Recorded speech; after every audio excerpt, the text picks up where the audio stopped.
Mondy, Hello, man, hello. welcome back. You sound good. You're not in the bathroom. Like, what the fuck? News, reviews, updates, tidbits, factoids, all that good stuff. A lot of things to discuss. Let's go. That titties bit has been it's like your thing, huh? It is. It's my thing. I'm Okay. literally never gonna let it go. Okay. Like, literally never. Hope you're getting some positive feedback on that. Anyway, I don't need positive yeah, feedback. love I'm that for me. you. All righty. Mhm. Yeah, as he said, movie reviews, tidbits, factoids, reviews, all that good shit. Sorry for the hiatus, guys. We are back and better than ever. Um, let's talk some movies first. Let's get into some reviews. Okay. Switch it up a little bit. Did you see any shows, or did you finish any shows, or did you finish any films? I have been rewatching The Flash and Arrow from the Okay. CW. It's so good, Monty. It's so good. Like these early seasons are so good. But I'm okay. Fuck you. I'm not going to discuss those on the show. But I did see two films that I'm very excited to talk about with you. So let's do it. Okay. Which films did you see? I saw It Ends With Us and of course Alien Romulus. Okay, so I'll intersperse yours with mine. First review, I saw four films. Alien Romulus is one of them. The first film I do want to get into is Sing Sing, which is the film, the A24 film starring Coleman Domingo. Man, Coleman Domingo is a force of nature. I've known this for a while, but every time I see him Has again, been. Yeah. he just kind of reconfirms every time I see him, and I'm convinced he has delivered the performance of the year with this movie. Really? I was very excited for this movie going into it. Up until now, Tom Hardy had my performance of the year with Bike Riders, which you still haven't seen, by the way. I don't think. But yeah, Right. man. So basically, this movie just kind of covers a man who's incarcerated, and he's joined. He's kind of had like a theater group inside of prison, and just a way to escape the harshness and the realities of being incarcerated. And the movie does such a great job of making you feel the helplessness and the hopelessness, the pain and the anger of some of these inmates. Man, it just feels so tangible. There were multiple scenes that had me on the verge of tears, like multiple scenes, like not just one, not two, not three, not four. I'm talking about five or six. One scene actually did get me to actually get to tears. Like, I don't know, man. It's just so real. And I kept thinking to myself, man, the way these inmates are acting, like these aren't actors. Like, these got to be like people who have really been through this. And sure enough, the end credits reveal that these are actually inmates who were in that program in real life. But besides Coleman Domingo, 95% of these guys are actual real life inmates that were in this theater program. You can tell that it's so authentic. It's insane. And there's this other actor whose name is Clarence Macklin, who rivaled Coleman Domingo's performance, and he's like brand new on the scene. He was amazing as well. Um, the film just kind of showcases the importance of like childlike wonder and childlike, play, and like that can like save your life sometimes. Like, if you don't have that creativity, if you lose it, 'cause I know people in real life who have lost that. I feel like you can see it in their eyes and just how they move. Like, you just when you lose that childlike play, man, your life can really go to hell. And I've noticed something about myself too. Like, movies that, like, when done right, movies about like brotherhood or like toxic masculinity, whether it be the Bike Riders or the Iron Claw, those movies always seem to hit me in the gut. And so maybe I got to do some, like, look myself in the mirror and see why that's resonating with me so hard. But Hmm. like, those movies always hit me like a sledgehammer, bro. And this is might be the best movie of the year. I have Dune 2 right now, but by the end of the year, when I have time to think about this movie some more, it might be Sing Sing. They're neck and neck right now. So great movie, guys. Recommendation for me for sure. That's awesome. I'm assuming you gave it an A. I gave it an A. Yes, I gave it an A. That's awesome. Uh, please give me your review of It Ends With Us, which I saw on the last podcast if you guys want to see my review. But I gave it an A minus. I want to know what you think. Yeah. So like we talked about in the last pod, this is something that I was going to see. I just hadn't gotten around to seeing it before we recorded last. Abby was telling me that she read the book. I think you said your mom read the book too. She still really Mhm. enjoyed it. But go ahead. No, I was going to say my mom dragged me to the theater to watch it because she was so excited because she read the book. Okay, yeah. So yeah, my wife did not drag me to the theater to see this. In fact, I'm not sure we would have saw this unless I really wanted to see it. And for some reason, I wanted to see it. Monty, I don't Oh, know, okay. super romance film, whatever. Yeah. It's a Tuesday Hey, night. Who cares? we need those. We need We those. do, we do. When she told me that she read the book and she didn't really want to see it, I'm just like, but why? Her thing was they basically told the story of the film through the trailer. And after seeing the film, I can kind of get what she meant because there's a lot of moments in this film that are very revealing that they gave away in the trailer bluntly. Like, that doesn't mean that they didn't hit, but those moments didn't necessarily like hit me because I was already expecting something, I guess. Um, Especially in particular with the character Ryle, or Lyle, whatever nigga name was. Ryle. Ryle, Yeah. the bad guy. We spent an hour, the first Ryle is hour of the also film. the director of the movie, the actor. Yes. Yeah. We spent the first hour of this film with him trying to big him up, and man, you know, he's super respectful. He's over the top nice. And it's funny that I'm pretty sure you said like it's almost Tyler Perry like Very in Tyler that Perry like. like you've got these characters, like obviously he has this past, and you know, when they first meet, like he tells this story about these two kids and one of them gets the gun and you're like, okay, that's going to come into play later, and boy did it. But look, man, I say all that to say I still really enjoyed this. Oh wow, okay. I didn't love it, unfortunately, but I still really enjoyed this. I think that this is a really good film. And the funny thing is, if someone hadn't told me that this was based off of a book, I'd be like, the storytelling is a little too bookish, if that Right, makes right. sense. Like Yeah. there's like a lot of like whoa. It's just like, okay, bro. Yeah. Like, yeah, like movie studios, they're just not this good anymore.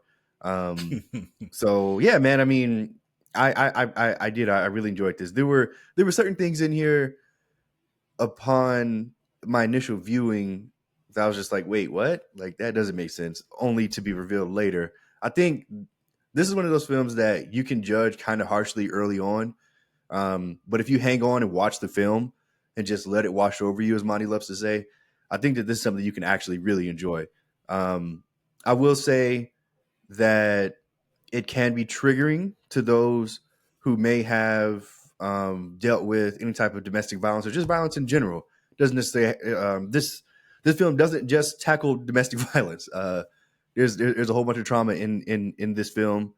But anyway, man, look, this movie had something to say. I really enjoyed it. I gave it a B. I wish I would have loved it, but I think because I saw the trailer for it and they kind of gave away where certain characters' arcs were going to go, I just wasn't as surprised when things unfolded and they happened. But that doesn't mean that there were no surprises in the film, because there absolutely were. And I enjoyed it a lot. I honestly can't remember the last time I've seen like a decent romance film in theaters. Like I like can't not remember. rom com, just like Yeah, romance, yeah. right? This is just a romance film, man. Yeah. It's good. I hope you know, couples and single people alike can go see this and find something in this film. So it ends Yeah. with us. I gave it a B.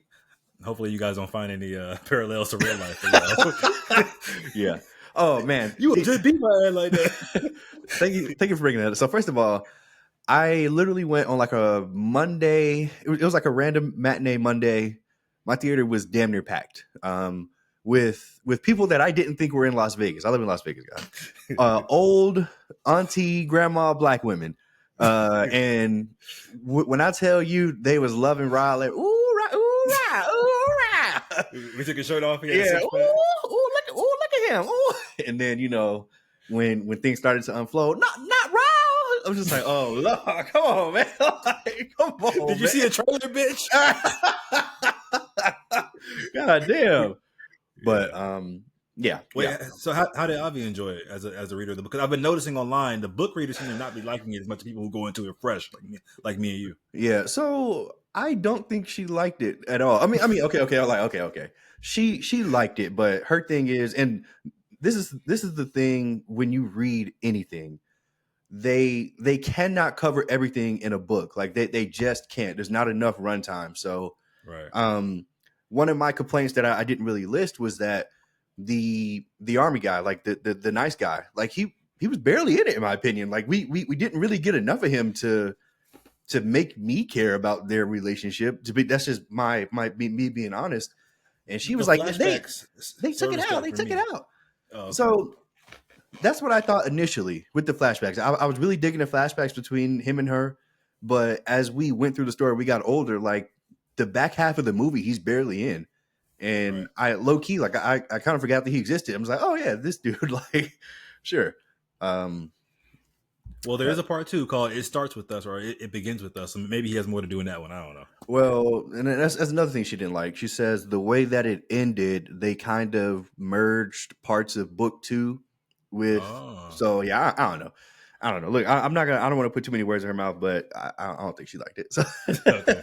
Oh, sorry, Avi. yeah. Okay. Next review we have is for Dee Dee. This is a new film. It's a new coming of age film that Uh Julian oh. just swore I would love. Uh oh. It takes place in the early 2000s, which is so Uh cool, oh. man. Because seeing like the nostalgia movies like take place like in the time period when we were kids. Now it's Hmm. like bro, like 2000 to 2010 is like a period piece now. It was just so Hmm. weird to say out loud to consider, but like. Yeah, the basic plot is a young Asian kid growing up in Fremont, California, and just his life. And he's living with a single mother and a sister. And it's that time period when he's going from 8th grade to 9th grade, which is such a pivotal point in people's life. Big transitions there.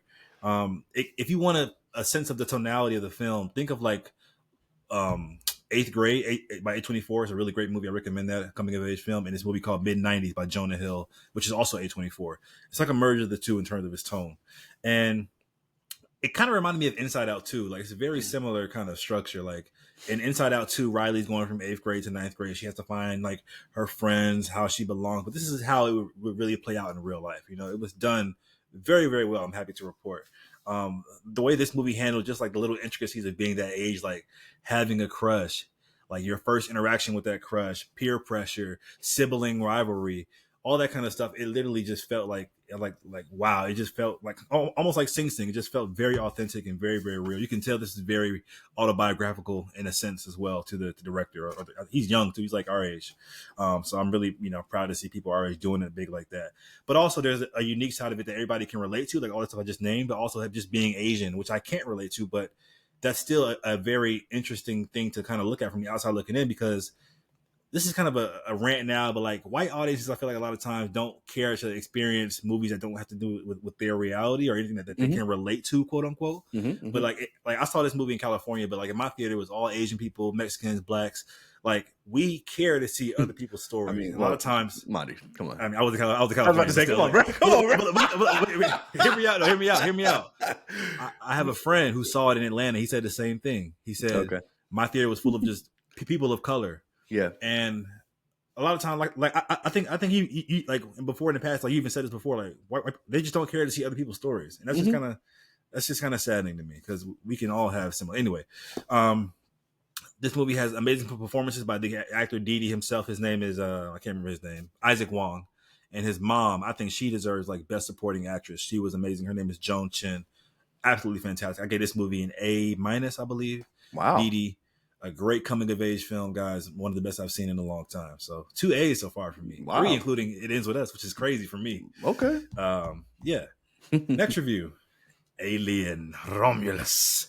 Yeah. This has the internet on fire right now, for better or Yeah. for worse. For better or Please for give me your worse. thoughts. Yes. So I did it. So first of all, guys, I just want to preface this by saying that this is going to be a long Oh review yeah. because Let's do it. Let's do it. because I did a bad thing, guys. I have never seen the original OG Alien. I call myself a horror fan. I say that my mom influenced me, but the reality is, Alien, starring Sigourney Weaver, is literally one of her favorite films of all time. Mm. I'm 31 years old. She has tried to get me to watch this goddamn movie for at least the last 15 years. She didn't show it to me when I was a child, and after watching it, I fucking see why. But Wait, so um, give further context. Have you seen Aliens? Have you seen Alien Resurrection? Have you seen AVP? Have you I seen have AVP though? no, I have not seen any Alien property at all. The No main Alien vs reason, Predator? no, God, no. And after watching the previews for that, I'm not going to watch that. Okay, that's fair. That's But look, fair. the promo for Alien Romulus, it was so well done, in my opinion, that I was like, it's time. Like I don't want to go into this movie too blind because of this time we're in with rebuquels and legacy characters, and they're just not going to explain some of this stuff. At least that's what I thought. Like I was just like, you need to come in armed. Like you need to know some things. And I was like, you know what? Like everybody has always said that Alien it's a classic. And then Aliens is like, it's like Terminator 2. Like it's the banger. Same director, yeah. James Cameron. No, James Cameron did part 2. That's what I'm saying. Aliens, yeah, Aliens, yeah. Oh yeah. Sorry, yes, yeah. Anyway, so yeah, I want to get my Alien review. Oh, you watched Alien and Aliens? Yeah, I did. Yeah, Alien. Yes. Have you seen both of these films, by the way? Yes. Okay, Alien came out in 1979, starring Sigourney Weaver, a whole bunch of people. It's so funny, like some of the people that I actually recognize, like the android who we'll get into later was the guy from The Fifth Element, and a whole bunch of other stuff. Anyway, shit. I love. First of all, this I don't know what took me so long to watch this. Maybe it was just due to like the body horror. Like I'm that's just never been my thing. Like, you know, exploding heads and like all that shit. Like it's just never been my thing, bro. But I ended up watching this movie, and Monty, I feel like a fool. I loved it. I was just like what took me so long to watch this? First of all, Sigourney Weaver is so badass. Like she's so badass in this first movie. You know, she's credited with like starting the whole trend of like female empowering. Yeah. Lead. Okay. Yeah. The last lady. But anyway, yeah, like this movie, man, like I said earlier, I totally get why my mom never showed this to me as a child. I did not need to be watching this because even in 1979, you could tell that they did a lot of this stuff practical. Oh, yeah. And it looked great. Even now, like it looked great. The scene with the little alien busting out of that dude's stomach, like it looked great. Like I was just like, oh my god. You could tell that the Thing totally ripped that scene off, by the way, which I think they probably did better, but maybe Scott saw it first. You never seen The Thing yet, have you? No, but I've seen Species, which I think also was inspired by Alien. Have you ever seen Species? I've never heard of that. Those movies are crazy. Okay, yeah. Go ahead. Anyway, yeah. All right. Alien, Sigourney Weaver, man, this thing's just so good. I think the thing that really kind of sets this apart is that it's just kind of like low level. There's one setting. They're like on this space station, and then chaos ensues. And I prefer that over we're gonna transport worlds and we're gonna have this huge large scale war. And that's just me personally in terms of these films anyway. And my real major complaint with the first film, well, the second thing isn't a complaint, it's more of a joke, but in the first film, we don't get the man versus beast aspect that I wanted. Like there's no real 1v1 with Sigourney Weaver and the alien. You're not finna 1v1 a xenomorph, nigga. I'm sorry. You're not finna 1v1 a xenomorph. I'm not saying that she had to literally fight it. Like which hey bitch, and aliens bitch. But like you bitch. But like they were just running away the entire time. And she beat it on the technicality. Look, I get it. Let me finish.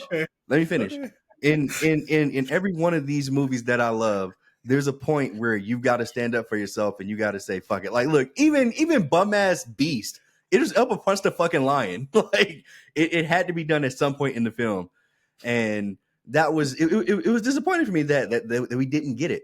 But then I saw part 2 and I was like, okay, thank you. Like, thank you. Like, she literally got in the Megazord. She was like, come on, bitch.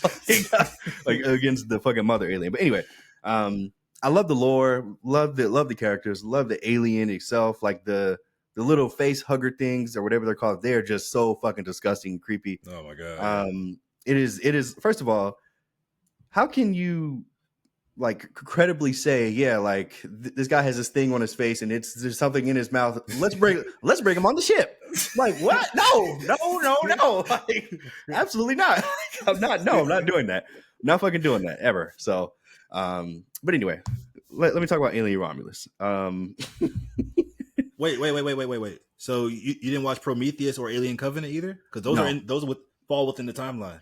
Right, and I learned that after the fact, but no, I didn't watch those. I think you would enjoy those as well.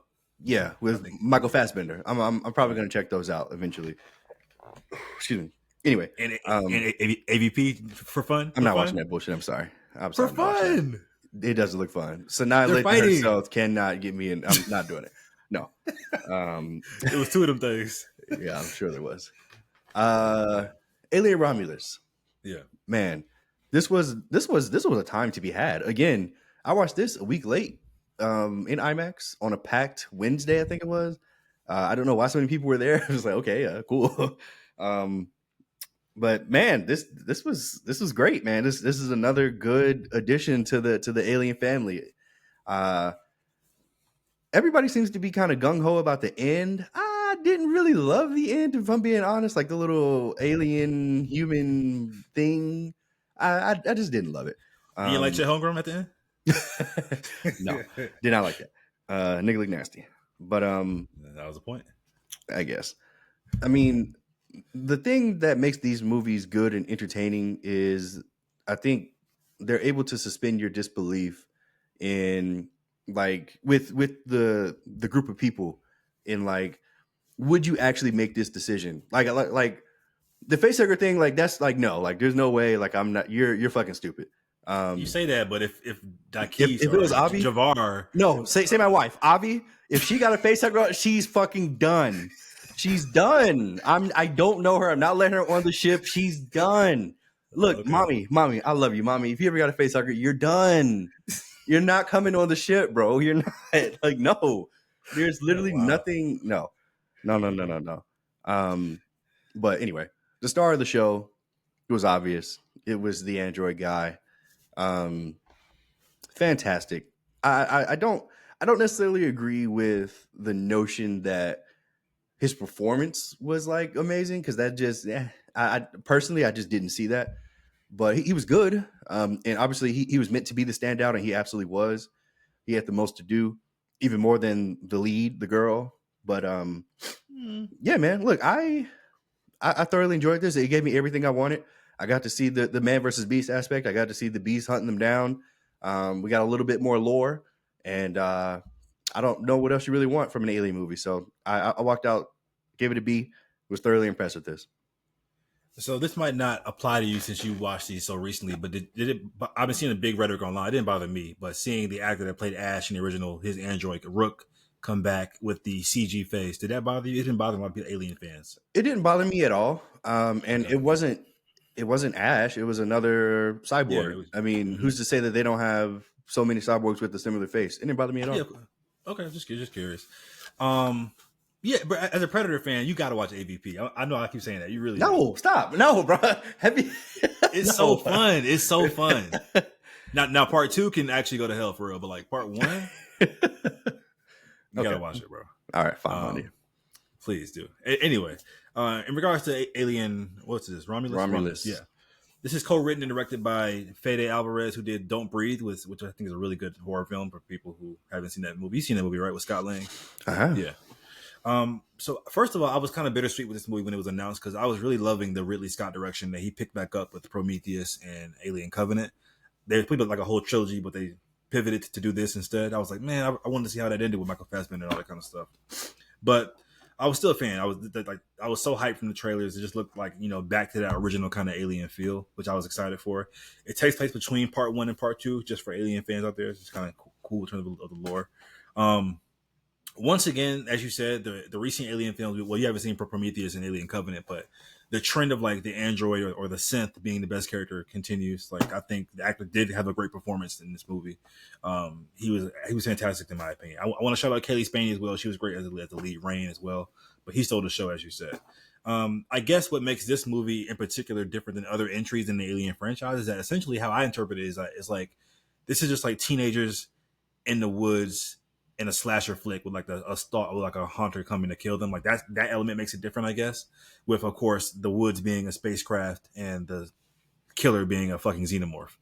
And speaking of xenomorphs, man, that shit continues to be one of the most creepiest, scariest monsters in all of film history, in my opinion. Like vampires, werewolves, those shit are creepy. I don't ever want to run into that shit ever in a dark alley. But a fucking xenomorph, bitch, yeah. I will off myself so quick. Like, yeah. I'm not going to give you the chance to fucking bite me, bitch. I'm going to kill myself. That scene when it was just waiting for, like, remember that scene when it's waiting for them to open the door to let the girl in, and it's just sitting at the top of the thing, like looking, like showing it's intelligent, and that just gave me chills. I was like, that's a great scene right there. this is how you blend practical and CG perfectly. Like this looked seamless. It looked the movie looked beautiful. It did. There's so many just amazing shots of like whether it be a space shot or like a spacecraft shot. Mm-hmm. Hollywood, take notes. You can blend the two. You don't have to go heavy CGI. You don't got to go all practical. When you blend the two and you do it right, your movie looks so great. I don't know why more studios aren't doing that. I think that this movie obviously has a connection to the old films, Alien and Aliens. And are you going to watch part 3 and 4? Just curious. I mean, those aren't regarded by fans as being good. So. Yeah, probably not. And it connects the new ones as well. So it's really cool. I think that your knowledge of the Alien films will either really enhance your viewing of this movie or really subtract from your viewing of this movie. I think that prior knowledge will kind of sway you. To me, it enhanced it personally. I really enjoyed this film a lot. But I can honestly see why it could diminish somebody's experience as well, knowing what you know and all the Alien lore. Mm-hmm. The last 20 minutes of this film, I gotta say, man, I know you weren't high on like everybody else was, but I was, man. Like it made me audibly say, "This is sci-fi. Like this is what I want." Like sci-fi is meant to be ambitious. Like go for it. Like go for the crazy ending. Go for the crazy science. Like I love that. And that scene, that the creature design was just like top tier, best of the year so far, in my opinion. Kaylee Spaney, did you recognize her from Civil War? Mm-mm. Remember, she was the young photographer that was getting on everybody's nerves. That was Kirsten Dunst's kind of like protege. No, I mean I know who you're talking about, but no. Well, okay, well she's the lead of Alien Romulus. Anyway, and then Isabella Merced is going to be our new Hawk girl in DCU. She's like 11. Okay, well, yeah, and she's also in Madam Web as well. Really cool note I just want to say is that Fede Alvarez has come out and said that he wants to co-direct an Alien vs. Predator film with the Prey director, Dan Trachtenberg, who did Prey on Hulu. And that idea would just be really, really cool to me. I think these guys both have a really good handle on their franchises. I wasn't the biggest fan of Prey, but I can see the reverence there. I can see the respect for the Predator series there. So yeah, bring AVP back and let's do it right. I would love that. How do you feel about that? I don't get why. I mean, I haven't seen the film. Two iconic monsters. I wasn't a fan of Freddy versus Jason, even though I low-key love the movie. It's not good. It's not good, and it doesn't deserve to be here. And I mean, look, I just started watching Alien last week. I've been a Predator fan basically my entire life. I have no interest in seeing the two worlds collide. I just don't. You like Kong versus Godzilla? Barely. You fucking love that movie, bitch. No, love? No. Yeah. I laugh at them and I have fun with them, but love? No. Anyway, I give Alien Romulus a B. I think it's a really good movie. I enjoyed it.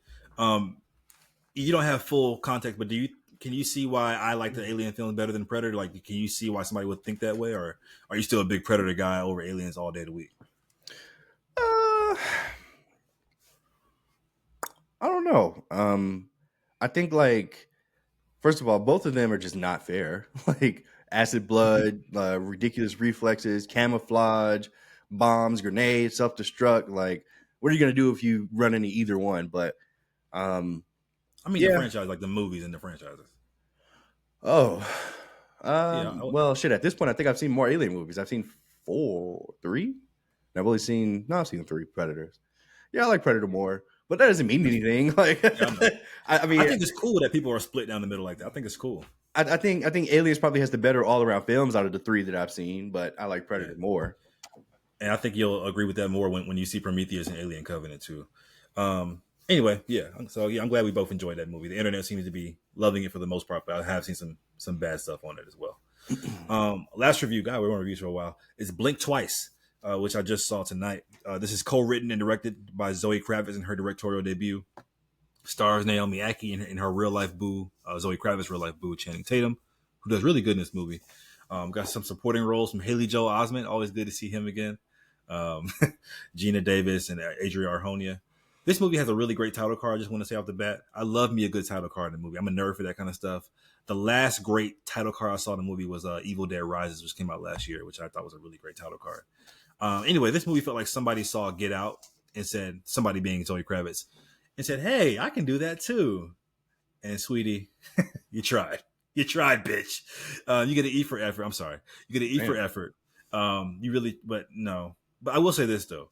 This movie is clearly an allegory for something that goes on in real life. I'm not going to spoil what it is. Something horrific that goes on in real life. And I think that while the big twist or the big reveal didn't hit for me, I thought it was very basic. I saw it coming a mile away. I think there's a certain demographic of people who I'm not included in who will really appreciate this movie, and I think will even find it empowering. So to that, I say kudos and right on. Honestly, I'm not even being sarcastic. Movies should be for everybody, or everybody should have their kind of movie that they can, feel empowered by or relate to or whatever. So I gave it a C plus. Nothing you haven't seen before. If you've seen enough film, I'll say that. So yeah. All right. Let's move on to what's coming out. Furiosa, for all those fans who Mad Max people didn't get a chance to watch in the theaters, is now streaming on Max. So shout out to y'all for getting a chance to watch that. A Ghostbusters animated series has been greenlit at Netflix. Ghostbusters is something that, like, I love franchises, but let Ghostbusters die, please. It just won't die. It won't die. Let it die, guys. Jesus Christ. We have more details on Blue Eye Samurai, which is the animated show came on Netflix last year, which we had kind of differing opinions on. The show is being planned to be 3 seasons long. I think that's a mistake. I think it should be 1 season, but whatever. And season 2 won't release until 2026 at the earliest. So it's going to be a while until we get more Blue Eye Samurai. But fantastic show, though. Fantastic show. Was it? Dark Matter has been renewed for a season 2. I don't watch the show, but I'm hearing people who watch it, like, there's a big fan base. The Gentleman has also been renewed for a season 2 at Netflix. Another one I didn't watch, but people love The Gentleman as well. So someone should check that out. Also, it's official. Supercell renewed season 2, Netflix. It won't be no block talk. I know Julien hates that show, but I don't give a fuck. I love it. Season 2, baby. You don't hate it. It's just not good at all. Wow. An animated Wait. What? Did you see our YouTube comments about our Supercell season 1 review? No, somebody commented like 2 or 3 days ago, and they were just they calling us Yanks, and we don't know what we're talking about. And when it comes to Supercell, I was dying laughing, bro. Like, is it a UK person? You think? I'm assuming they are if they're calling us Yanks. Yeah, I thought it was so funny. But hold on, but I liked it. What the fuck? Hey, man's on the op block, but we can't see no ops. Anyway, oh god. An animated Barbie movie is being discussed at Illumination. The hope is Mattel for Barbie is to become a huge animated franchise like Super Mario Brothers. Of course, they want to do this. I have a confession to make real quick. I'm sorry. Okay. I used to watch all the animated Barbie movies that came out when we were kids, like on Nickelodeon. I used to love them shits, and I adored them. And so maybe this might get my young inner child to come out, and maybe I might go watch this. We'll see. All right, I'm not going to comment on that. Pacific Rim has a prequel series in development. Did you ever watch any of the Pacific Rim movies? No. It's 2. It's just 2. Yeah, no. I remember seeing the promo and I was like, this looks ridiculous. So no. If you like Godzilla, you'll like Pacific Rim. Kaiju fighting monsters. Yeah. I'll say this: if you're gonna watch either one of them, watch the first one because that's the one that Guillermo del Toro did, which he's a fantastic director, and that's a really great movie with Idris Elba. The second one has like John Boyega, and I love John Boyega, but yeah, just not the same. Anyway, I'm really interested on your thoughts on this next piece of news here.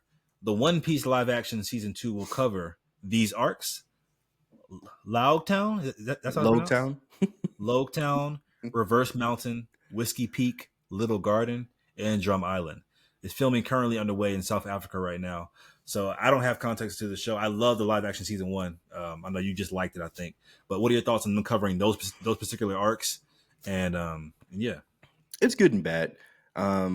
These arcs are smaller in comparison to the larger arc that is Alabasta.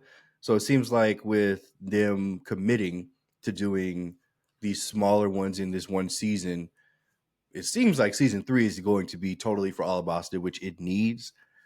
Now, I will say this, even though these are smaller arcs, there's just no way they're going to be able to fit all of it into 10 episodes, 10-hour-long episodes at that. There's just no way. So this is going to run to the same things that season 1 ran into, where it's just,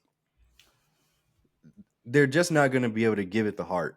They're going to try, but I mean, that was the problem in season 1 to me. Like they skipped so much that they ended up taking the heart out of the show. Like there was no heart, there was no emotion, there was nothing. It was just about having fun and going on an adventure and woohoo! And it was just okay, bro. One Piece is way more than that. But I mean, look, I mean, I'm gonna watch it as soon as it comes out, and I'll probably be disappointed. So the good thing is that now my expectations are on the floor, so that's fine. That means that I'll be easy to impress. But there, I mean, if I had it my way, unfortunately, this would be like fucking 30 seasons long, and that's just not feasible.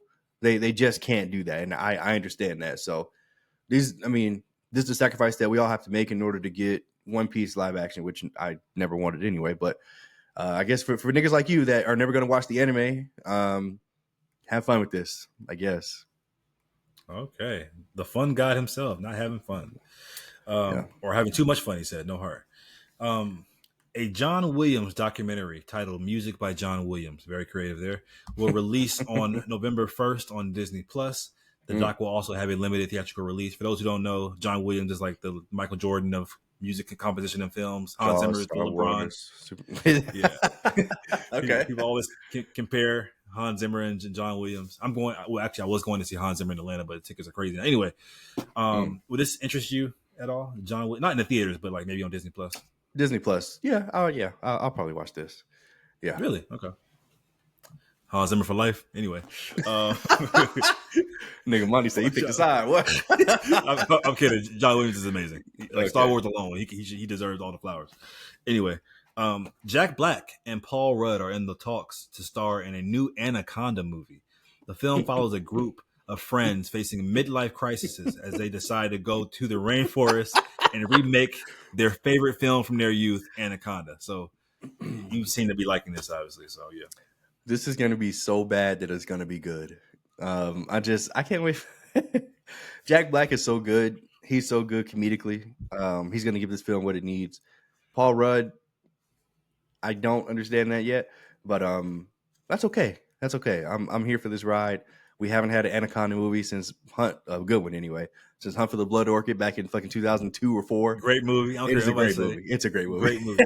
I sliced him. I diced him. It is a great fucking movie. That movie made me terrified of not only the jungle, but like spiders in my boot. Doing what? Yeah. Paralyzing me? What? No, that was Idris. That was poor Morris Chestnut. Yeah, poor Morris Chestnut. But yeah, I mean, I can't wait for this opening night. I'm terrified of snakes, but I mean, these are the kind of monster movies that will literally never die in my heart. So I will be there. So in theory, I would be excited for a new Anaconda entry, but I don't like the comedy angle they're going with and the whole meta angle. Like in this movie, Anaconda Part 1 exists within the film, and they're watching it. Like I don't like that. Like give me, like as you always say, like you nigga think vampires are a joke. You nigga think anacondas are a joke. Give me a dramatic Anaconda film or a worthy entry. I don't want this bullshit. I'm sorry. I'll be the opening night. I agree with you, but I'm still going to be there opening night. But I agree with you. I literally do. John Wick 5 is reportedly in the works. Oh no, Keanu Reeves returning. Production begins. Like, bro, this is like Toy Story. Like every time I say we don't need another one, they go fucking wrong. You're so wrong. They go fucking bonkers. They go insane. But bro, come on, bro. Like he died. He literally died. Like spoilers, guys. He's dead. So like, bro, what if John Wick 5 takes place in hell?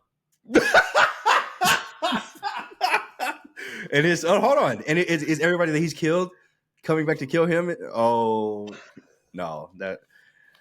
Oh my god. Before opening night. Yeah, like yeah. Like I'm gonna find a Tuesday or Wednesday before. Like I'm gonna make sure that I'm there. Like this is gonna be nothing but mindless and intense action. I can't wait for it. Down again, get your eyes back, and like let's go for round 2, bitch. I love it, man. I don't see how they could top part 4, but I said the same thing about part 3. Like, how could you top part 3 and they did it with part 4? I'm like, how can you? I said it about part 2. I was like, John Wick Parabellum. Like, why? Like John Wick part 2, it was awesome. Then I saw that. I was like, John Wick 4, what the fuck are they doing? Part 3 was amazing. Yeah. Okay. We'll be there. Chad Stahelski, we trust. Anyway, we got some Star Wars, Marvel, DC news, guys. The Acolyte has been canceled after 1 season. Let's clap it up one time. That's so the Acolyte has been fucking canceled. Yes, we did it, guys. Toxic Star Wars fans, we did it. Yeah, you fucking try hards. Some 10-year-old girl out there loved that show. She'll never see it again. They want to say, fuck them kids. Damn. Fuck them kids, man. Fuck that show. Jesus Christ. Okay. Tamora Morrison, Boba Fett himself, yes, confirms he's not returning as Boba Fett in The Mandalorian and Grogu. Finish the quote. This show's reception does seem to have impacted the future of the character in the franchise. Basically, he's saying y'all niggas didn't like Boba Fett the series, and so y'all ain't gonna see no more because of that shit, bitch. So that's I feel kind of bad for him. I feel sad for him saying that. He's very beloved within the Star Wars. He had his time. He's done it. He did it. We don't need you anymore. Sorry, I'm not sorry, bro. I'm sorry. I'm not sorry. Is he pulling a No Way Home Andrew Garfield press run? Fuck. I think so. You're right. You're right. That nigga gonna pop up in there. He's like, third act. I'm calling it now. We going crazy in that bitch. Third act. Oh God. Okay. Whatever. Sure. Him show up that fucking ship and that fucking one blaster he got. Oh God. And I need Nigga Chewbacca to come back too. Nigga Chewbacca. Anyway. Wow. Yeah, bro, I'm so excited to see Mando on the silver screen. Even though season 3 was ass, I can't wait to see it on the silver screen. It's gonna be crazy. Marvel news now. Deadpool and Wolverine has become the highest grossing R-rated film of all time, passing Joker. No surprise there, but any thoughts? Yeah, no surprise.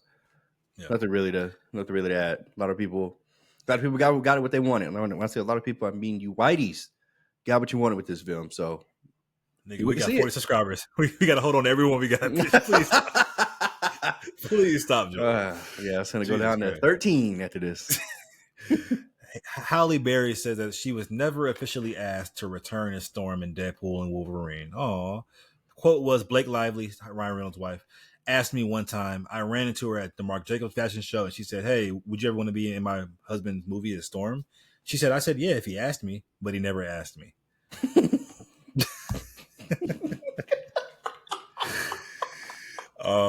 I'm sorry, Halle, I love you, but baby, I wouldn't have cared. I wouldn't have gave a fuck. I'm so sorry. Really? Really? No.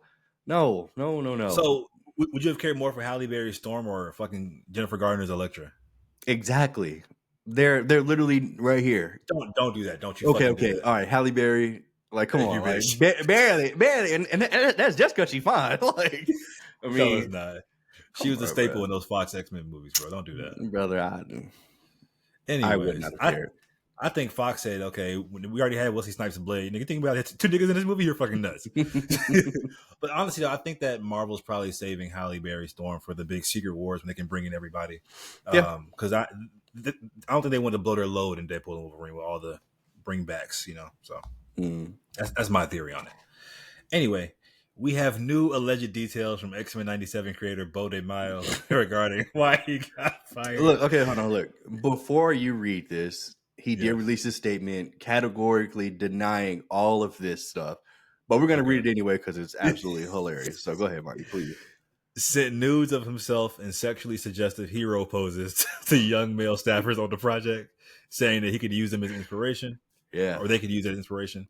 He groped an assistant multiple times, allegedly, and emotionally and physically abusive to other staffers on the team.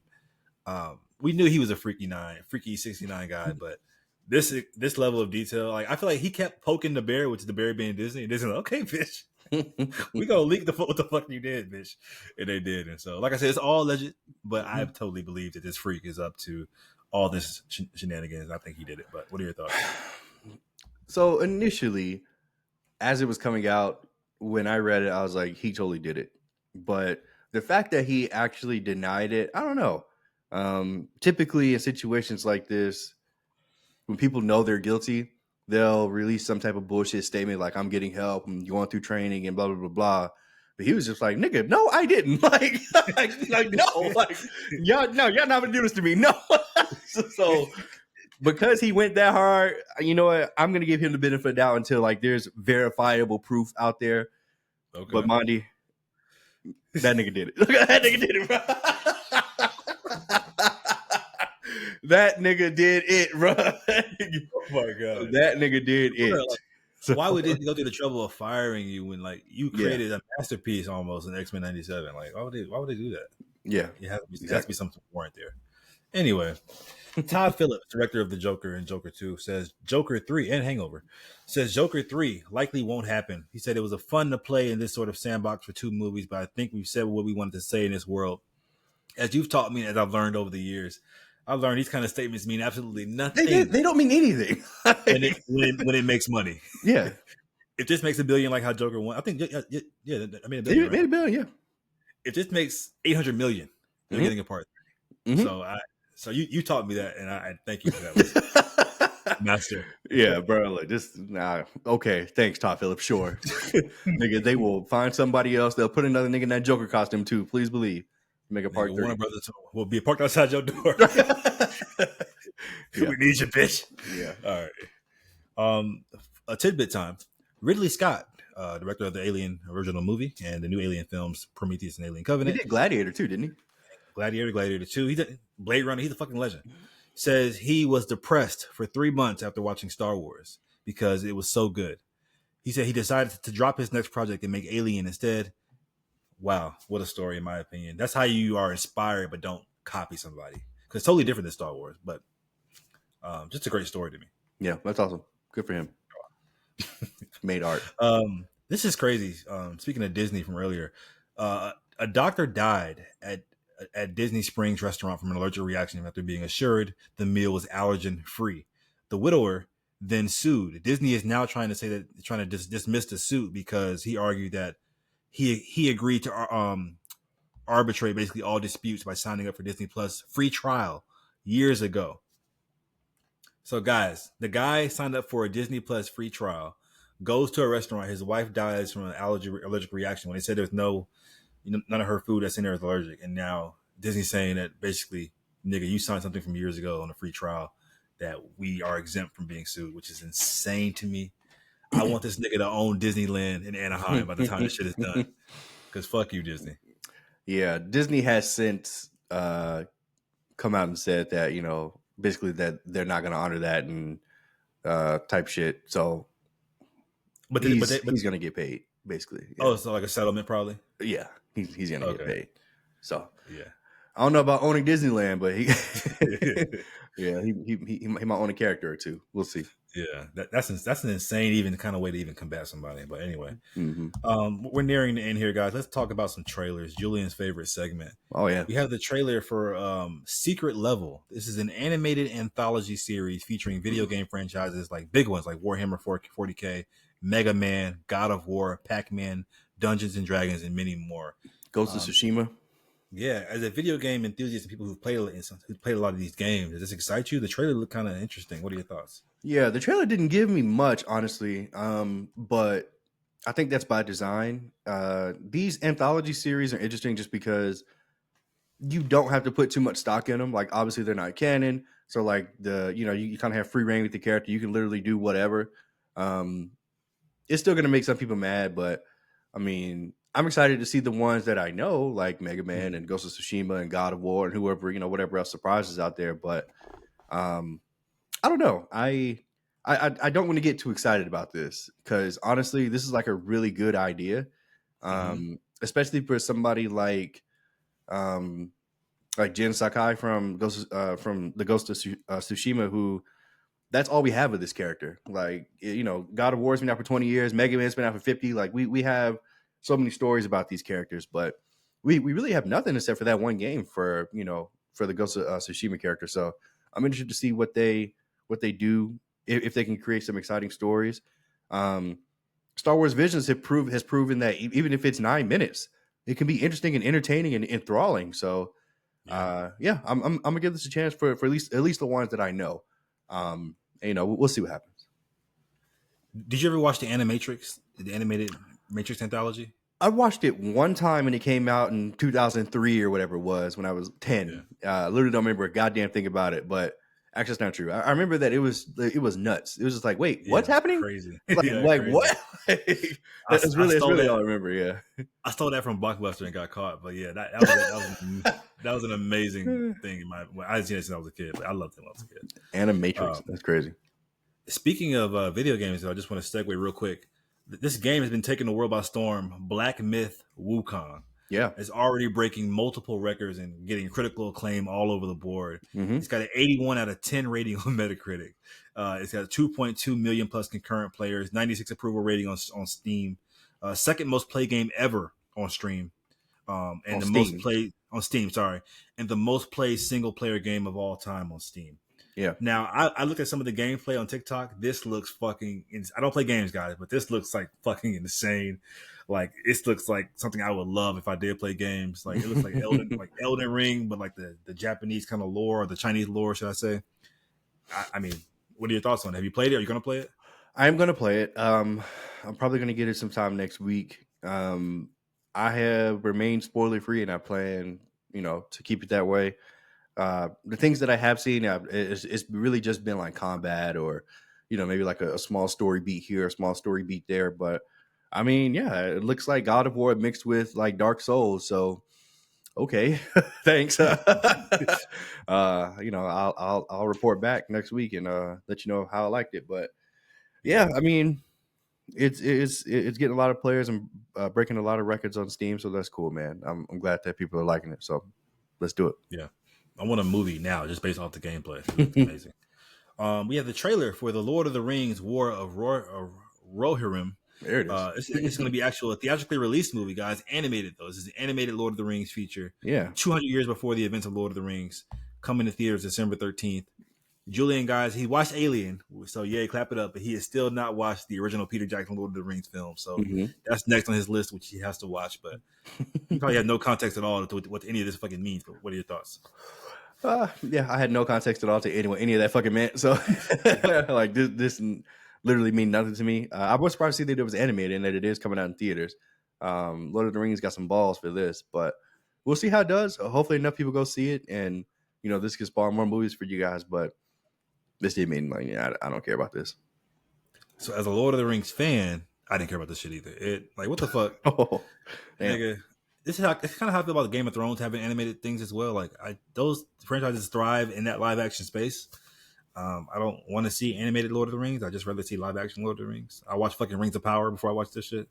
I mean, I'll probably end up watching it because I'm whatever. And honestly, like I wasn't even the biggest fan of the animation at all either. It kind of looked like dated in my opinion, but it's just my opinion. But yeah, watch Lord of the Rings, Julian. The original Lord of the Rings, the trilogy.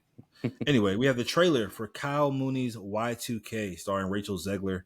That's coming to theaters December 6th. This is a movie about like when 1999, the year goes to 2000s, and this absurd comedy about the technology turning on all the kids and killing them. What are your thoughts on this? Stupid white guy humor. I would not be watching this. You took the words right out of my mouth, unfortunately. Sorry, white subscribers, but yeah. And I don't see how this didn't go straight to streaming. Like, this is a streaming movie, if anything. This is getting wow, this is crazy. We have the trailer for Amber Alert, starring Hayden Panettiere, a Y2K legend, speaking of Y2K, and Tyler James Williams, another Y2K legend, arguably, in theaters and on digital September 27th. What are your thoughts on this movie? This didn't look good, but it looks like something I'm going to be there for opening night, unfortunately.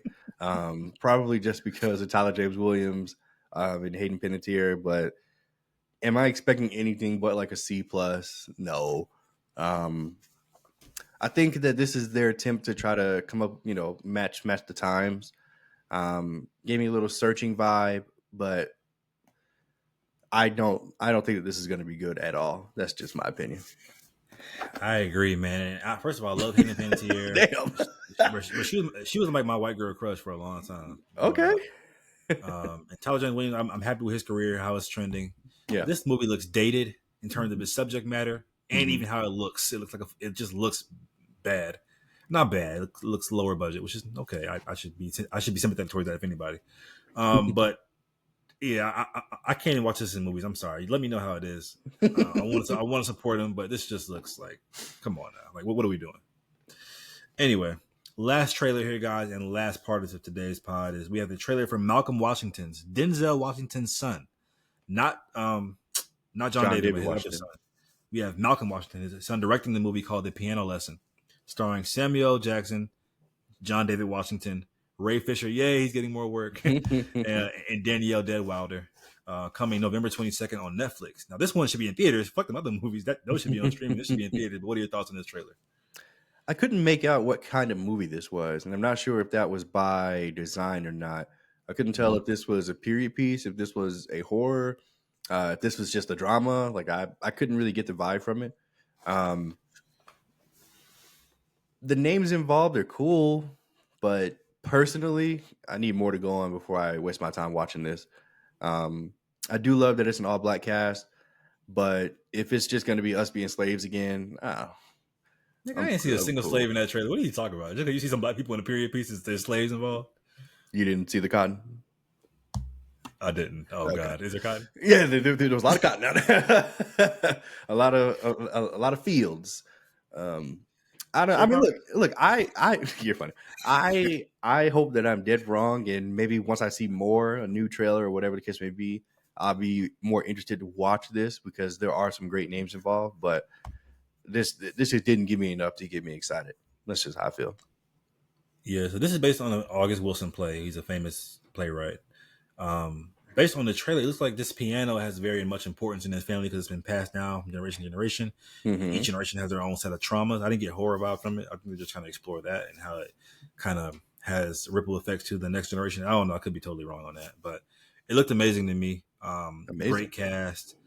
This is how nepotism should be done. Denzel's sons having opportunities to shine.